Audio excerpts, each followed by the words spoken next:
Hello दोस्तों, स्वागत है आपका हमारे यूट्यूब चैनल पॉलिटिकल स्टोरीज में। तो दोस्तों, आज हम बात करेंगे नीतीश कुमार जी के राजनीतिक सफर की। दोस्तों, नीतीश कुमार जी फिर से सीएम की शपथ लेने वाले हैं। अब लगता है नीतीश कुमार को सीएम पद की शपथ लेने की आदत सी हो गई है। नीतीश कुमार जी ने सीएम पद की इतनी बार शपथ ली है कि उन्हें अभी वो शपथ याद हुई होगी। अब वो 10वीं बार सीएम की शपथ लेंगे।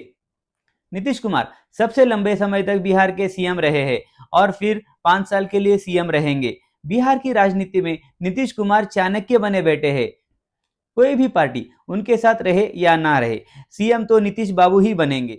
उनका राजनीतिक सफर बहुत ही रोमांचक है। तो देखते हैं उनके जीरो से हीरो का सफर। नीतीश कुमार इमरजेंसी में जेपी आंदोलन से निकले हुए नेता है। आंदोलन में नीतीश कुमार को 19 महीने की जेल भी हुई थी।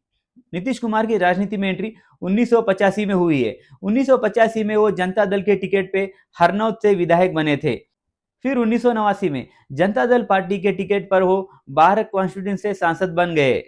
आपको बता दें कि नीतीश कुमार 6 बार ऐसे सांसद चुने गए हैं। वो कब कब चुने गए हैं और उसकी टाइमलाइन क्या है, हम आपको वीडियो में आगे बताएंगे। 1990 में लालू प्रसाद को सीएम बनाने के लिए नीतीश कुमार का बहुत बड़ा सपोर्ट था। प्रसाद के बहुत करीबी माने जाते थे। लालू प्रसाद नीतीश कुमार को छोटे भाई की तरह मानते थे। दोस्तों, 1990 से 1991 तक नीतीश कुमार केंद्र में मंत्री रहे थे। Union minister of state for agriculture and corporation थे। 1991 में लोकसभा चुनाव में 12 कॉन्स्टिट्यूंसी से फिर से सांसद बन गए। 1994 में नीतीश कुमार ने कुर्मी रैली ऑर्गेनाइज की, जो नीतीश कुमार के राजनीति का टर्निंग पॉइंट था। 1994 में उन्होंने जॉर्ज फर्नांडिस के साथ मिलकर एक समता पार्टी बनाई और 1995 में नीतीश कुमार की समता पार्टी ने बिहार विधानसभा चुनाव लड़ा। उस चुनाव में समता पार्टी ने 7 सीटें जीती। इस चुनाव में नीतीश कुमार खुद हरनौत सीट से विधायक चुने गए। 1996, 1998 और 99 में इन तीनों लोकसभा इलेक्शन में नीतीश कुमार बाहर कॉन्स्टिट्यूंसी से तीनों बार सांसद चुने गए। नीतीश कुमार 98 और 99 में केंद्र में रेलवे मिनिस्टर और सरफेस ट्रांसपोर्ट मिनिस्टर रहे हैं। फिर 99 और 2000 के बीच केंद्र में एग्रीकल्चर मिनिस्टर भी रहे हैं। फिर 2000 के असेंबली इलेक्शन में समता पार्टी ने 34 सीटें जीती, वहीं बीजेपी ने 67 सीटें जीती और आरजेडी ने 124 सीटें जीती। तो 2000 के चुनाव में किसी पार्टी को पूर्ण बहुमत नहीं मिला। तो 3 मार्च को पहली बार नीतीश कुमार बिहार के सीएम बन जाते हैं, लेकिन 10 मार्च को उन्हें बहुमत साबित नहीं करने के कारण इस्तीफा देना पड़ा। और फिर 2000 में लालू प्रसाद ने कांग्रेस और लेफ्ट पार्टीज के समर्थन से अपनी सरकार बनाई और राबड़ी देवी को मुख्यमंत्री बनाया गया।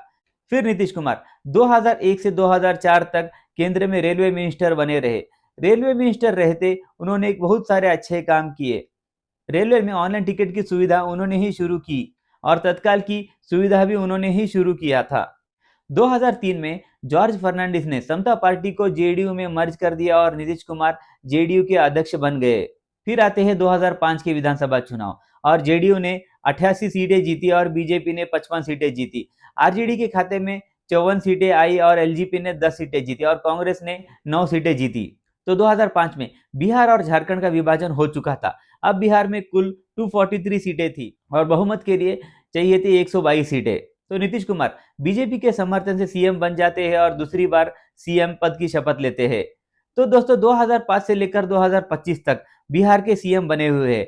2010 के विधानसभा चुनाव में एनडीए ने रिकॉर्ड जीत हासिल की। एनडीए ने 243 में से 206 सीट जीती थी। जेडीयू ने 118 सीटों पर जीत हासिल की थी, तो बीजेपी ने 91 सीटों पर जीत हासिल की थी। आरजेडी को सिर्फ 22 सीटें मिली थी और कांग्रेस को सिर्फ 4 सीटें। 2010 में नीतीश कुमार तीसरी बार सीएम पद की शपथ लेते हैं। 2013 में नीतीश कुमार एनडीए के साथ 17 साल का गठबंधन तोड़ देते हैं और इसका मुख्य कारण था नरेंद्र मोदी जी को प्रधानमंत्री का उम्मीदवार घोषित करना। 2015 में नीतीश कुमार आरजेडी और कांग्रेस के साथ मिलकर गठबंधन बनाते हैं और 2015 में महागठबंधन से चुनाव लड़ते हैं। महागठबंधन में 243 में से 178 सीटें जीती और एनडीए के खाते में सिर्फ 58 सीटें आई। और 2015 में चौथी बार नीतीश कुमार सीएम पद की शपथ लेते हैं, लेकिन महागठबंधन बहुत लंबा टिक नहीं पाया और 2017 में नीतीश कुमार महागठबंधन छोड़ देते हैं, फिर एनडीए में शामिल होते हैं और फिर छठी बार नीतीश कुमार सीएम पद की शपथ लेते हैं। अब आते हैं 2020 के विधानसभा चुनाव में। 2020 के विधानसभा चुनाव में एनडीए जीत जाती है, लेकिन एनडीए को सिर्फ 125 सीट पर जीत मिलती है, जिसमें बीजेपी को 74 तो जेडीयू को सिर्फ 43 सीटों पर जीत मिली। और महागठबंधन सिर्फ 110 सीटों पर जीत हासिल की। लेकिन 243 सीट्स में से विधानसभा में सिर्फ 43 सीट्स जीत के बावजूद नीतीश कुमार ही सीएम बनते हैं और फिर 7वीं बार नीतीश कुमार सीएम पद की शपथ लेते हैं। 2022 में वो एनडीए के साथ गठबंधन तोड़ देते हैं और महागठबंधन के साथ सरकार बना लेते हैं और फिर नीतीश कुमार 8वीं बार सीएम पद की शपथ लेते हैं। 2023 में नीतीश कुमार इंडिया अलायंस बनाने में मुख्य भूमिका निभाते हैं। नीतीश कुमार की अपेक्षा शायद इंडिया गठबंधन को एकजुट कर प्रधानमंत्री बनने की थी। नीतीश कुमार की इच्छा थी कि इंडिया गठबंधन नीतीश कुमार को उनका नेता घोषित करे, लेकिन इंडिया गठबंधन ने ऐसा नहीं किया।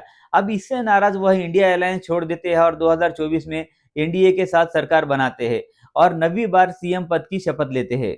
और अब 2025 का चुनाव भी हो गया और नतीजे भी आ गए और एनडीए को प्रचंड जीत मिली। एनडीए ने 243 सीट्स में से 202 सीट जीती और सीएम पद की शपथ कौन लेगा?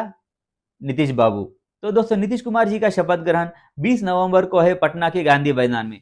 तो दोस्तों नीतीश कुमार जी का कार्यकाल देखा जाए तो 1985 से लेकर 2025 तक मतलब 40 साल से वो राजनीति में सक्रिय है और इन 40 सालों में वह किसी न किसी पद पर रहे हैं, चाहे वो राज्य में हो या केंद्र में।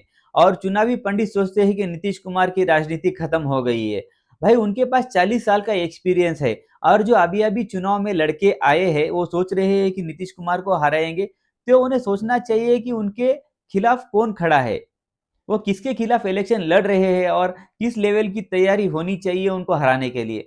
तो दोस्तों जब तक नीतीश कुमार जी का स्वास्थ्य अच्छा रहेगा वही बिहार का सीएम बने रहेंगे। तो दोस्तों आज के वीडियो में इतना ही। अगर वीडियो पसंद आई हो तो लाइक करो, अपने दोस्तों के साथ शेयर करो और चैनल को सब्सक्राइब करो।